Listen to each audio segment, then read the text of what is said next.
No matter who you are or what you do, we all have battles to fight. Many of these battles are fought silently beneath the surface. Other times, things get so tough, we can't hide that something is wrong. Whether our struggles are visible or invisible, diagnosed or undiagnosed, we should know that it's okay to reach out for help. And it's okay to offer help when you see someone struggling. We're never as alone as we might feel.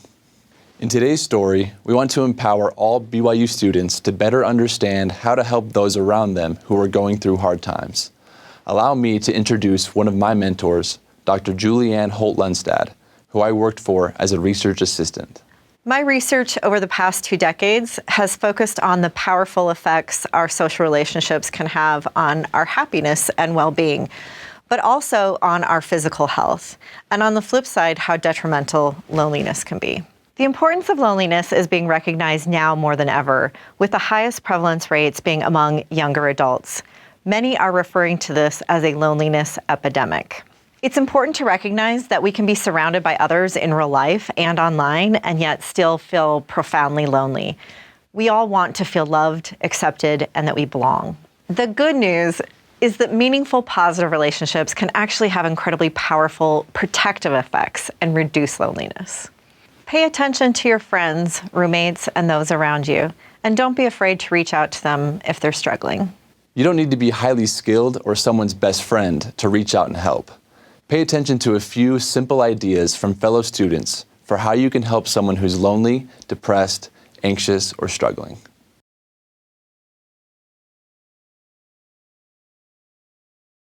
Listening intently and compassionately is so important.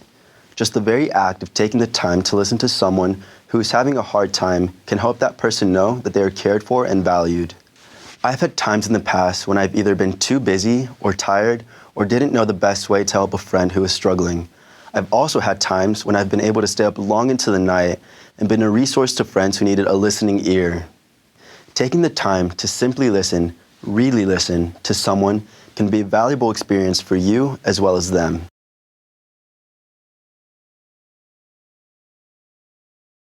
While you're listening, make sure you offer love, care, and support. Let them know they are loved and needed, and that what they're going through is hard. They're 100% entitled to feel what they're feeling.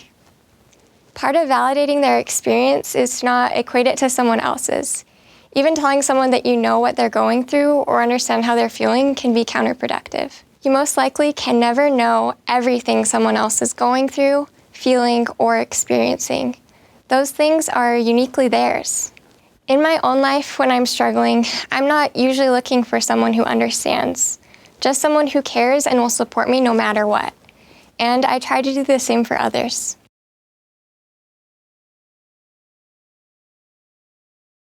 You may be tempted to offer advice or try to solve the problem for the person who's struggling.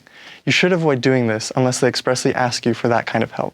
9 times out of 10, what a person needs is simply for someone to listen. For me, when I'm going through something hard, I feel listened to when people show me they care with their body language.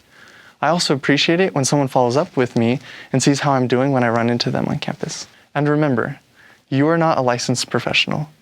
Don't get caught up in trying to solve problems yourself.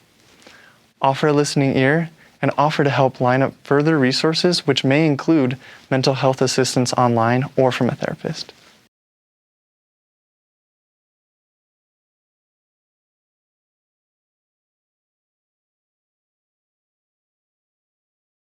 Sometimes it may seem like our efforts to help are going nowhere.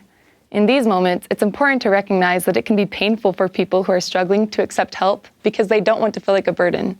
They might even think that they deserve to feel how they're feeling. Assure them that that's not the case. As someone who struggles with depression and anxiety, I personally know how hard it is to ask for and accept help from others. But that help can make all the difference. It's all right to be persistent in looking for ways to help those who are struggling.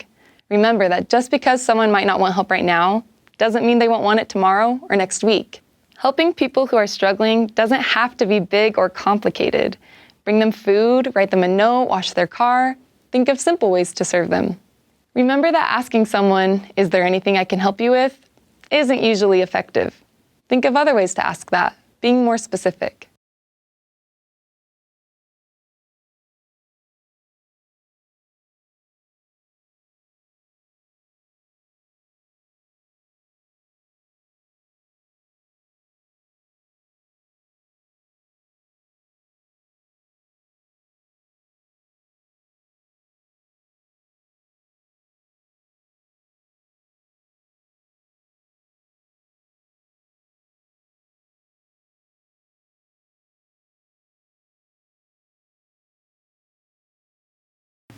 There are a couple of myths that keep people from intervening effectively when they have friends who have suicidal thoughts.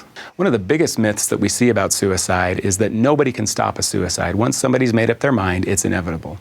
We know that this is not true. You can learn how to help somebody in a suicide crisis. Another common myth that we see is that talking with somebody with whom you're concerned about suicide might plant that idea in their head where they weren't thinking about it before. We know that this is also not true. Talking with somebody about suicide reduces distress and increases hope. There are things you can do to help those who may be struggling with thoughts of suicide. QPR stands for Question, Persuade, and Refer, and is a program of first aid for those who may be in suicide crisis.